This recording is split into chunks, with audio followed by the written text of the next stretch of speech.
কখনো একটি ভালো কাজ করবেন, সেই কাজের জন্য আল্লাহ আপনাকে মাফ করেও দিতে পারে। দেখুন, একটি পাখি নেটে ভয়ঙ্করভাবে আটকে যায়।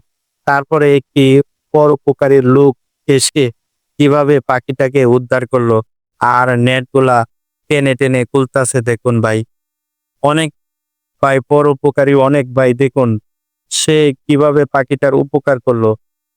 তারপরে সে পাখিটাকে তুলে মলম দিয়ে পানি খাওয়াচ্ছে। খুব ক্ষুধার্ত পাখিটা খুব শান্তভাবে পানি খাচ্ছে দেখুন। তারপরে সে ভালোবাসার টানে তার হাতে চলে আসে। তারপরে একটি ব্যাগ থেকে একটি মাংসের টুকরা বের করে দিল। তারপরে সেই ভাইটা একটি পোকা নিয়ে তার মুখের সামনে ধরলো, পাখিটার মুখের সামনে ধরলো। তারপরে দেখুন খুব আরামে খাইতেছে দেখুন। তারপরে তার বাচ্চাদেরকেও খাওয়ালো। তারপরে তার বাসায় ছেড়ে দিল। ভাই মহান কাজ করেছেন। ধন্যবাদ ভাই, ভিডিওটি শেয়ার করে দিন।